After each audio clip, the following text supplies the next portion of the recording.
தமிழக அரசியல் சூடுபிடிக்க தொடங்கிவிட்டது. தலைவர் விஜய் அவர்கள் நாளை முதல் தன்னுடைய பிரச்சாரத்தை வேட்பாளர் அறிமுகம் அதுக்கு ஒரு பிரச்சாரத்தை தொடங்கினா பத்திக்கிட்டு எரியுதுடா தமிழகம் அப்படின்ட்டு பிரேக்கிங் நியூஸ் போட்டாலும் ஆச்சரியப்படுவதற்கு இல்லை. அதுக்கு பிறகு அதிமுக 169 இடங்கள் அந்த ரெட்டலை சின்னத்திலேயே நிற்கிது. அதுக்கு பிறகு ஒரு 65 இடம் நினைக்கிறேன், 65 இடங்கள்ல வந்து மற்ற வேட்பாளர் நிற்கிறாங்க. அதுக்கு பிறகு திமுக 175 இடத்துல டைரக்டாகவே நிற்கிது. அதுக்கு எனக்கு பெரிய வருத்தம் தெரியுமா, கமலஹாசன் நிற்க மாட்டேன்னு சொல்லிவிட்டா பழங்க, யாருமே எதிர்பார்க்கல. சத்தமித்ரா கூட தெம்பா இருக்கும். டிவி ரிமோட் விட்டு அடிச்சாப்பலையா அடிச்சு உடச்சு விட்டாப்பலையா, அந்த டிவி மட்டும் ஆகிருந்துச்சுன்னா போட்டு பொழந்து போடும் கமலஹாசனை. சரி, அப்படியாக தமிழக அரசியல் களம் தற்பொழுது சூடுபிடிக்க தொடங்கிவிட்டது. தலைவர் விஜய் அவர்களின் வருகைக்கு பிறகு இது எப்படி மாறும், என்ன நடக்க போகிறது, தலைவர் விஜய் அவர்கள் பரப்புரை எப்பொழுது, இந்த டைமிங் எங்க, எப்போ என்னென்ன நடக்க போகிறது அப்படிங்கிறதையும், தாவேகா தொண்டர்கள் எப்படி நடந்துக்கணும், இந்த திமுக அரசுடைய பிளான் என்ன, அந்த பிஜேபியோட பிளான் என்ன அப்படிங்கிறதும் பயமா இருக்கு. இவங்க என்ன பண்ண போறாங்க, அதுக்கு பிறகு எங்காலவா நம்ம அளவாக தான் எனக்கு ரொம்ப பயமா இருக்கு. இந்த டிவிக்கு வாரியர்ஸ் எங்கெங்கெல்லாம் தவ போறாங்க, பைக் ரைடு அந்த ரைடுன்னு என்னென்ன இடைஞ்சல் பண்ண போறாங்க நினைக்கும் போது நமக்கு திக்குன்னு தான் இருக்கு. சரி, வாங்க வீடியோக்குள்ள போலாம். நான் உங்கள் எங் தாத்தா. தண்ணிக்கு போட சேவலம் தயாரா வச்சுக்கிறீங்க. வேட்டைக்கார பார்ட்டி போட சாவலாம், சந்திரசாமி பார்ட்டி பெங்களூர் ராமச்சந்திரா சாவலாம். இன்னும் 2 நிமிஷத்துல களத்துல இருக்கணும்.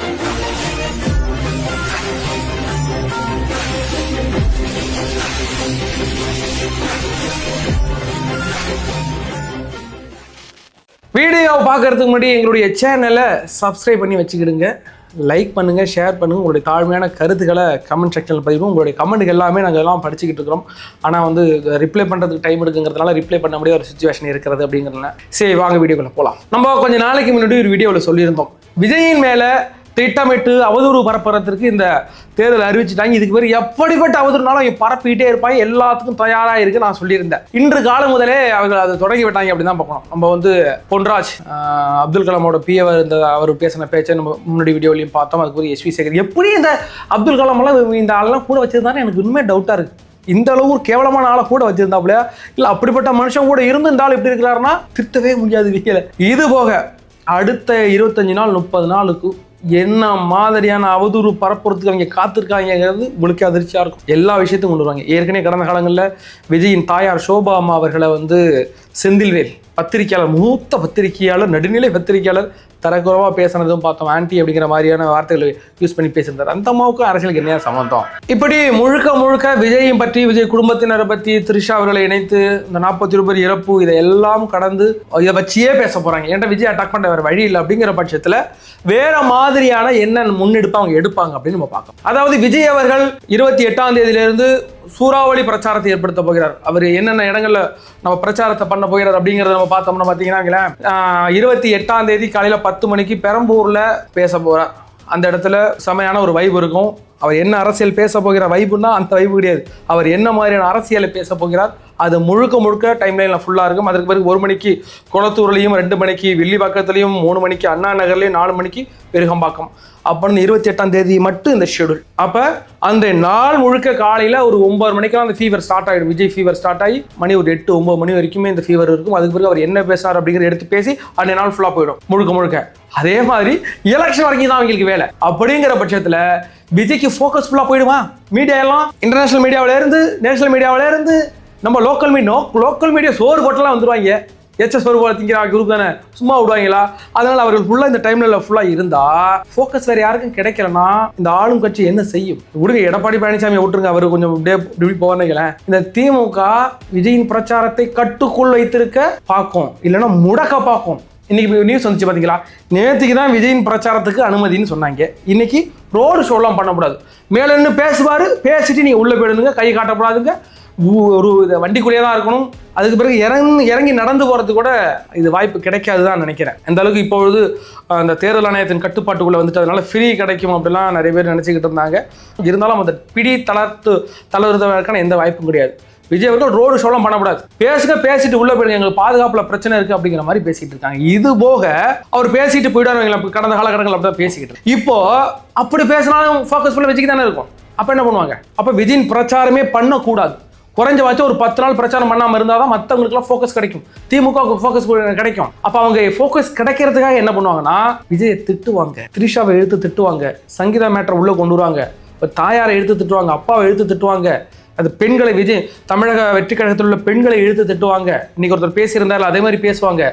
அப்போதான் டைம்லைனில் அவங்களால வர முடியும். அப்படி இல்லாத பட்சத்தில் விஜயை முடக்கி வைக்கணும். ஒரு 10 நாளான விஜயை முடக்கி வைக்கணும்னா அந்த கூட்டத்தில் யாராச்சும் சிலர் இறக்க வேண்டும். செத்து போனால் யாராச்சும் அந்த கூட்ட நெரிசலில் செத்து போனால் முடக்கி வச்சிடலாம். இதை காரணம் காட்டி முடக்கி வச்சாலான்னு அவங்க நினைச்சாங்கன்னா எங்கேயாவது இறந்து போன ஒரு கேள்வியை கொண்டாந்து ரோட்டில் அந்த கூட்டத்தில் போட்டுட்டு இந்த கேள்வி எதனா இறந்து செத்து போயிட்டீங்க, மூச்சு அடைச்சி செத்து போயிட்டீங்க அப்படின்ட்டு ஒரு பொருளையை கலப்புவாங்க. டிவிக்கே தொண்டர்களே ரொம்ப பொறுமையாக உன்னிப்பாக நீங்களும் விஜய் மாதிரியே ஃபோக்கஸ்டாக யோசிங்க. அடுத்த 25 நாளில் என்ன நாள் நடக்கலாம், அவர்கள் என்ன நாள் செய்ய தயாராக இருக்கிறார்கள். தெளிவாக ஒன்று புரிஞ்சுக்கிடுங்க. அடுத்த 25 நாளும் விஜய்க்கு மட்டும்தான் ஃபோக்கஸ் கிடைக்கும், வேறு யாருக்கும் ஃபோக்கஸ் போகாது.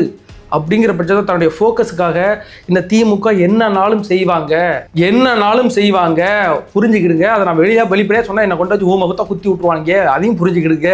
எங்களுடைய சேஃப்டி எங்களுக்கு முக்கியம். அடுத்த 25 நாளாக நாங்கள் இன்னும் வீடியோ போட்டாகணும், பல இஷ்யூகளை மக்கள்கிட்ட கொண்டு சேர்த்தாகணும். அதுக்காகனாலும் நாங்கள் இந்த இடத்துல இருக்கணும். அதனால் டிவிக்கே தொண்டர்களே ரொம்ப கவனமாக போகும்போது வண்டியை தவ்வி பிடிக்கிறேன், மரத்தில் ஏறுறேன், மட்டையில் ஏறுறேன், அதுக்கு பிறகு நான் லைன் கம்பியில் ஏறுறேன், அது இதுன்னு இல்லாமல் தலைவரை நின்று பாருங்க, அவர் என்ன சொல்கிறாருன்னு கேளுங்க, கொண்ட மக்கள்கிட்ட சேருங்க. மீண்டும் மீண்டும் மீண்டும் மீண்டும் மீண்டும் மீண்டும் சொல்லிக்கொண்டே இருக்கிறேன், டிவிக்கே வாரியர்ஸ் ரொம்ப கேர்ஃபுல்லாக அந்த மனுஷனை பேச விடுங்க. பேச விட்டு போகட்டும். அந்த மனுஷன் தலையில் இறங்கி நடக்கிறாருன்னா ஓடி தவி பிடிக்காதீங்க. அண்ணங்கிற பாசம் உங்களுக்கு இருக்குது, நான் இல்லைன்னு சொல்லலை. அந்த மனுஷனுக்குன்னு ஒரு வழி விட்டு நீங்கள் அவரை போக விடுங்க. ரோட்டில் இறங்கி போக விட்டு அதோட களமே வேற மாதிரி மாறும். இதுலேருந்து ஒரு 1/2 கிலோமீட்டர் மனுஷன் நடந்து போனால் எப்படி இருக்கும்? அதையெல்லாம் நம்ம தான் அவருக்கு முட்டுக்கட்டையாக இருக்கிறோம், நம்ம தான் அவருக்கு தனக்கலாக இருக்கிறோம். நம்மளை வச்சு தான் திமுக அரசு அவர்களுக்கு விஜய்க்கு முட்டுக்கட்டை போட்டுக்கிட்டே இருக்காங்க. இன்றைக்கி பாருங்கள், ரோடு ஷோ இங்கேருந்து ஒரு 1/2 கிலோமீட்டர் ரோடு ஷோ போட்டால் அதோட வைபே வேறு மாதிரி இருக்கும். அதோட ஒரு அரசியல் கிழமை மாறி போயிடும். அதை இப்போ முடக்கிட்டாங்க. நீங்கள் ரோடு ஷோலாம் பண்ணாங்க, பேசிட்டு உள்ளே போயிடுங்கட்டாங்களா? இதே மாதிரி அவர்கள் என்ன செய்யும் காத்திருக்கிறார்கள். அடுத்த 25 நாள் நமக்கு திகிலாக இருக்கும், திக்குன்னு இருக்கும். என்னடா பண்ண போறாங்க, அடுத்து என்னடா பண்ண போறாங்க அப்படின்னு. நான் ஏற்கனவே சொல்லிட்டேன், இந்த எல்லா மீடியாக்களும் தனி ஒரு டீம் ஃபார்ம் பண்ணியாச்சு. டிவிக்கே அந்த கூட்டத்தில் விஜய் பேசும்போது என்னென்னலாம் தவறு நடக்குது, எங்கெங்கெல்லாம் ஆக்சிடென்ட் நடக்குது, என்னென்னலாம் நடக்குது, அதை விஷுவலாக காமிக்கிறதுக்கு மட்டுமே ஒரு டீமை ஃபார்ம் பண்ணி வச்சுக்கிறாங்க. அப்படிங்கிற பட்சத்தில் நீங்க தான் அதற்கெல்லாம் இடம் கொடுக்காம ஃபோக்கஸ்டாக இருக்கணும். அப்படிங்கிறத நான் உங்கள்கிட்ட இந்த மாதிரி தெளிவாக கேட்டுக்கொள்கிறேன். நான் மறுபடியும் ஒரு வாட்டி சொல்றேன், மொக்க போறேன்னு மட்டும் நினைக்காதீங்க. அந்த மனுஷனை பேச விடுங்க, அரசியல் பண்ண விடுங்க. அது எதிர்கட்சிக்காரன் நம்மளை வச்சு தான் முடக்கிறான், தான் கையை வச்சாதான் கண்ணில் குத்த வைக்கிறாங்கிறத நீங்கள் புரிஞ்சுக்கிட்டீங்கன்னா இந்த இடத்துல நீங்கள் தலைவர் விஜயை ஃப்ரீயாக விடுங்க. அதற்கு பிறகு பெரம்பூரில் விஜய் அவர்களை நிற்க வைக்கிறாங்க அப்படிங்கிறது தெரியும். அந்த இடத்துல அதிமுக ஒரு ஆளை நிப்பாட்டிருக்கு கூட்டணி கட்சியில். யாரை? பாமகவை. பாமக யாருங்கிறது தமிழ்நாட்டுக்கே தெரியும் வைங்களேன். அந்த பெரம்பூர் தொகுதியில் 22% 27% தலித் சமுதாய மக்கள் ஓட்டு இருக்கு அப்படிங்கிறது நமக்கு தெரியும். அதிகப்படியான தலித் சமுதாயம் வாழ்ற அந்த இடத்துல பாமக ஓட்டை நிப்பாட்டுறாங்கன்னா அவங்களே வழி விட்டு போகிறாங்கன்னா நினைக்கிறேன். அந்த இடத்துல ஏதோ நிறைய பேர் ஏதோ ஒரு பத்திரிக்கையாளர்கள் ஏதாவது ஒரு அவதூறு பரப்புற பிரகாஷ் பிரம்ம பிரகாஷ் அவர் போட்டிருந்தார், இது டீல் முடிச்சாச்சு, ஆல்ரெடி பிஜேபியோட டீல் வச்சிச்சு அப்படிலாம் போட்டிருந்தாங்க. அந்த இடத்துல எதற்காக இப்படி ஒரு முடிவு எடுக்கப்பட்டது என்னட்டா இன்னப்போ விஷுவலாக அந்த இடம் கிளியர் ஆகிட்டு. அதிமுக நமக்கு போட்டியே கிடையாது. ஏன்னா அதிமுகவில் ஒரு பிஎம்கே பாமக போட்டிருக்காங்க. பாமக அங்கே ஓட்டே கிடைக்காது, அங்கே பாமக ஆட்களும் கிடையாது, அந்த சமுதாயத்தினர் அதிகமாக இல்லை. அங்கே முழுக்க அதிகமாக இருக்கிறது தலித் சமுதாய ஓட்டு அப்படிங்கிறது. அது அப்படியே பல்காக விஜய்க்கு விழுந்துடும். நீங்கள் வேணா நோட் பண்ணி வச்சுக்கிடுங்க. இன்னைக்கு இந்த வீடியோவை தமிழகத்திலேயே அதிக வாக்குகள் வித்தியாசத்தில் வெற்றி பெற்ற ஒரு நபராக விஜய் இருப்பார் கண்டிப்பாக. இது ஏதோ நான் கூஸ்பம்காலத்தில் களம் அப்படி மாறுகிறது. அந்த இடத்துல திமுக ஒரு ஆளை போடும். அந்த இடத்துல திமுக சேகர் பாபு போடுறதா பிளான் போட்டுட்டு இருக்காதையும் வச்சிங்களேன். ஆனால் வேற ஒரு பேச்சும் இருக்குது. அங்கே கம்யூனிஸ்ட் கட்சிகளில் சிபிஎம் ஆர் சிபிஐ அங்கே இடத்துல போட்டோம் அப்படின்னு போட்டாங்கன்னா அவங்களுக்கு 10,000 ஓட்டு, இவங்களுக்கு 10,000 ஓட்டு, பார்க்க 2,20,000 ஓட்டுக்கு நினைக்கிறேன். மொத்த ஓட்டு இங்கே வந்துடும். அப்படி ஒரு சுச்சுவேஷன் இருக்கும்.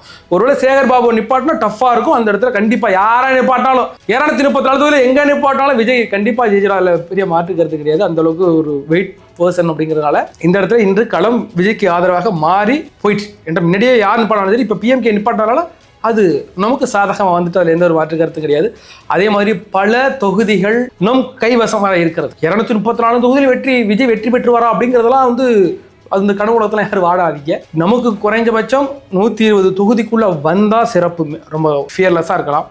அந்த இல்லாத பட்சத்தில் அடிச்சு பிடிச்சி எப்படியாவது 118 தொகுதியை கைக்குள்ள கொண்டு வந்தோம் அப்படிங்கிற இடத்துல இருக்கும். அந்த தொகுதிகள்லாம் எந்தெந்த தொகுதிகள் எப்படியெல்லாம் இருக்கும் என்ற கூட்டணி கட்சியில் இப்போ 175 தொகுதிகளில் இந்த சின்னம் ஒன்று இருக்கும். அந்த சின்னம் என்னன்னு கேட்டீங்கன்னா திமுக சின்னம். அதை நம்மளால ஃபைட் பண்ணி அடிச்சு என்ற மக்கள் மத்தியில் இருக்கு. அந்த இடத்துல தான் கொண்டு வரதை விட பாக்கி இருக்குல்ல, இப்போ இதில் 20 அதில் 34 மொத்தம் ஒரு 59 தொகுதி. அதாவது அதிமுக சைடில் ஒரு 65 கூட்டணி வேட்பாளர்களும், இந்த சைடில் திமுக சைடில் ஒரு 59 கூட்டணி வேட்பாளர், மொத்தம் ஒரு 124 கூட்டணி வேட்பாளர்கள் இடம் ஃப்ரீயாக இருக்குது. அந்த இடத்துல யார் போட்டி போட போகிறாங்க அப்படிங்கிறது தெரியலை. இப்போ எக்ஸாம்பிள் சொல்லணேன், இப்போ பிஜேபி இருக்குது, அந்த இடத்துல நிற்க போகுது. அந்த இடத்துல இந்த பக்கம் திமுகவோட டேரெக்டாக போட்டி போகிறதுக்கு அவங்களுக்கு பயம் இருக்கும், ஒருவேளை திமுக ஜெயிச்சிருமானு.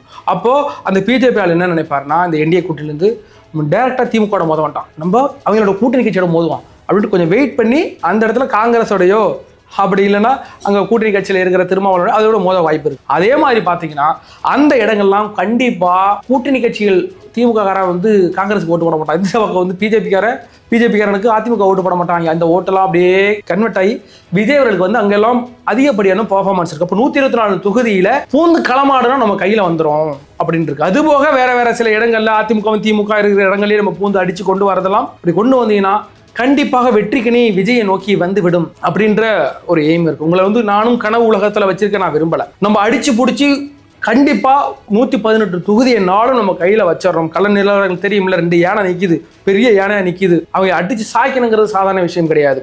ஆக விஜய் அவர்களுக்கு களம் தற்போது அமைந்து கொண்டிருக்கின்றன. நம்மளுடைய டார்கெட்டாக குறைந்தபட்சம் 118 கையில் வச்சிருக்கணும் அப்படிங்கிறதுக்காக இந்த விர்ச்சுவல் வாரிஸ் கடுமையாக உழைக்க வேண்டும் என்று கேட்டுக்கொள்கிறோம். அதுபோக நான் ஏற்கனவே சொல்லியிருந்தேன், இதை நான் சொல்லி ஆகணும். மக்கள் நீதி மையம் 2021 களம் காணும் போது பெரிய அளவான மக்கள் எதிர்பார்ப்பு வச்சு ஓட்டு போட்டாங்க. ஒரு 8% ஓட்டு எடுத்தாங்கன்னு நினைக்கிறேன். 8% ஓட்டு எடுத்துட்டு பல பேரோட 8 லட்சம், குறைஞ்சபட்சம் 36 லட்சம் பேர் ஓட்டு போட்டு அதை அப்படியே கொண்ட 3 மாசத்துல கொண்ட அடமானம் வச்சாரு யாரு கமலஹாசன் கொண்ட அடமானம் வச்சார். பெரிய கோபம் மக்களுக்கு மத்தியில், அவங்களுக்கு ஓட்டு போட்டவங்க மத்தியில் கடுமையான கோபம் வச்சுங்களேன். டீல் வச்சாங்க, விக்ரம் படம், அந்த ரெட் ஜெயண்ட், அந்த இடம்லாம் அது உங்களோட பர்சனல் பிஸ்னஸ், அதுக்காக கொண்டு இவ்வளோ பேர் அடமானம் வச்சுட்டீங்க. சரி, அதுக்கு வெறும் இந்த ராஜ்யசபா சீட்டுக்காக கடந்து கிடைச்சோன்னே கடந்து ரோலிங் உருண்டு ஒரே சந்தோஷம் அப்படின்னு ஒரு ஜாலியாக இருந்தா போல கமலஹாசன். சரி, மறுபடியும் கூட்டணி பேச்சுவார்த்தையில் 4 சீட்டு கொடுக்குறதா பேசப்பட்டது. அதில் 4 சீட்டு கொடுக்குறதா 3 சீட்டில் நீங்கள் எங்கள் சின்னத்தெல்லாம் நிற்கணும்னு சொல்லியிருந்தாங்க. அதுக்கு பேர் என்ன பேசினாங்கன்னு தெரியலப்பா. எந்த இதுலையுமே அது வந்து சொல்ல சில பேர் ரோஷத்தில் ஆள் ஈகோவில் வந்துட்டாப்லாம். ஈகோ கிடையாது, ஒரு மண்ணாங்கடி கிடையாது. அந்த யாரு இது நம்ம கேப்டன் கட்சியில் இருக்குதா தேமுதிக 10 சீட்டும் 300 கோடி ரூபா பணமும் விலை பேசப்பட்டு நீங்க கிடைச்சாச்சு. 10 சீட்டும் கொடுத்து 300 கோடி ரூபா பணமும் தராங்க, நீங்க வாங்க கூட்டணிக்கிட்டு. கமலஹாசன் மாதிரி 8% லாஸ்ட்ல அவரு கொடுத்துட்டு சும்மா சீட்டை வேணும்னு வருவாரா? அவர்களும் குறைந்தபட்சம் 1000 கோடி பேசப்பட்டிருக்க. அந்த 1000 கோடி பணத்தை வாங்கிட்டு தான் அந்த மனுஷன் சீட்டு வேண்டாம் அவர் சொல்லியிருப்பாங்க. அந்த சீட்டை மட்டும் விட்டு கொடுத்துட்டு கொஞ்சம் டீசெண்டாக ஒதுங்கிடுங்க, நாங்கள் தியாகம் அல்ல அப்படின்னு நீங்கள் ஒரு ஊட்டிக்கிறீங்க, அது உங்களுடைய பொறுப்பு. நான் உங்களுக்கு 1000 கோடி ரூபா பணம் தரேன், உங்களுக்கு ஒரு 10 படம் எங்கள் இதெல்லாம் பண்ணி தரணும்னா அந்த மனுஷன் ஒத்துக்கிட்டு வந்துடுவாப்பில். இன்றைக்கி பல பேர் அவ்வளோ வருத்தத்தில் இருக்கிறாங்கப்பா. விட்டுட்டு இந்த மனுஷன் அடமானம் வச்சுட்டு வந்தார். அது வந்து பார்த்தீங்கன்னா அந்த இடத்துல தியாகம் போகம் அப்படின்னு உருட்டலாம். நம்பி இத்தனை பேர் வந்திருந்தாங்கல்ல, அவங்க மூஞ்ச கரியை பூசி விட்டீங்கல்ல, அப்படியாக இருக்கிறது. அதற்கு பிறகு திருமாவளவன் செல்ல வேண்டியது அதான் கிருட்டு ஆடி கிடக்கிறாப்ல. ஒரு 2 வருஷத்துக்கு என்ன சொன்னீங்க நீங்க? ஆட்சியிலும் பங்கும் அதிகாரத்திலும் பங்கும். இந்த விஜய் அந்த வந்த ஆட்சியிலும் பங்கு அதிகாரத்திலும் பங்குன்னு சொன்னீங்க. சரி, இப்போ 2 மாசத்துக்கு முன்னாடி நாங்கள் தீர்மானம் போட போறோங்க, 8 இலக்கத்தில் 10-12க்கு மேலே கேட்க போறோம் அப்படின்னீங்க. இப்போ என்ன நடந்துச்சு? பிஜேபி உள்ள வந்துருங்க, நாங்கள் 8 சீட்டு போதுங்க, ஒன்றும் பிரச்சனை இல்லைங்க, நீ கொடுத்து வாங்கிட்டு கம்முன்னு அப்படின்றாப்புல. மக்கள் எல்லாம் சிறுத்தையெல்லாம் கொதித்து நிற்கிறார்கள். இதை இந்த கூட்டணி கட்சியெல்லாம் இருக்குல்ல, அதை மாதிரி கூட்டணி கட்சிகள் ஓட்டு எல்லாம் கண்டிப்பாக அந்த கூட்டணி கட்சிகளுக்கு போகாது. கண்டிப்பாக சொல்கிறேன், திருமாவளவனுக்கு அந்த தலித் சமுதாய ஓட்டு எல்லாம் ஷேர் ஆகும்னா ஷேர் ஆகாது. அவர்களாம் இன்றைக்கு விஜயை நம்பியிருக்கிறாங்கங்கிற பட்சத்தில் கண்டிப்பாக அந்த ஓட்டெலாம் நமக்கு வந்துடும். கான்ஃபிடென்ட்டாக இருங்க. அதற்கு பிறகு இந்த எடப்பாடி, இந்த என்டிஏ கூட்டணி, அந்த குரூப்லாம் இருக்கிறாங்க இல்லை, அவங்க வந்து ஆமை மாதிரி கிடப்பாங்க, உள்ளே கிடப்பாங்க. நம்ம நினச்சிட்டு அதிமுக என்னடா பெருசாக ஒன்றும் பர்ஃபார்மன்ஸ் பண்ணுற மாதிரி கிடையாது, இந்த இடத்துல அடிச்சு வந்தாலும் அனுப்பிங்க. கிராமப்புறங்கள்லாம் ரொம்ப வலுவாக இருக்கிறது, கிராமப்புறங்களை கட்டமைப்போடு இருக்கிறது யாருன்னு பார்த்தீங்கன்னா எல்லாம் இந்த குரூப் தான், அதிமுக குரூப் தான். அவங்க எல்லாம் பயங்கரமான ஆட்கள். அதான் அந்தந்த இடங்கள்லாம் நம்மலாம் உள்ளே பூந்து உடைக்கணும் அப்படின்னு தான் நம்ம சொல்லிட்டு இருக்கோம். அதனால தான் இந்த பல இடங்களில் கிராமப்புறங்களில் தாவக கொடி பறக்கலை, நம்மளாம் போய் ஃபோக்கஸாக ஒர்க் பண்ணணும் அப்படின்னு சொன்னது. அதுக்கு இந்த எலெக்ஷன் ஃபியர் வரவும் இப்போ ஆரம்பிச்சிட்டாங்க. பல இடங்களில் ஓட்டு சேகரிக்கிறதா நான் பார்த்தேன், ரொம்ப சந்தோஷம். இதுக்கு பிறகு இந்த விஜய் அவர்கள் பிரச்சாரத்துக்கு பிறகு நல்ல ஒரு பூம் கிடைக்கும் அப்படிங்கிற பட்சத்தில் தாவக மிகப்பெரிய எழுச்சி உண்டாகும். 234 தொகுதி வெற்றி பெற்றுவாரா அப்படின்னு கேட்டால் அது என்னால் சொல்ல முடியாது. மிகப்பெரிய எழுச்சி உண்டாகும். எப்படி 1967 அறிஞர் அண்ணாவுக்கு ஒரு எழுச்சி கிடைச்சதோ அதை விட 2 மடங்கு எழுச்சி அதிகமாக தான் இருக்குது இன்றைக்கி. அப்படிங்கிற பட்சத்தில் கண்டிப்பாக மனசை தலைவலைங்க, கான்ஃபிடென்ட்டாக இருக்க, வெற்றி நிச்சயம்.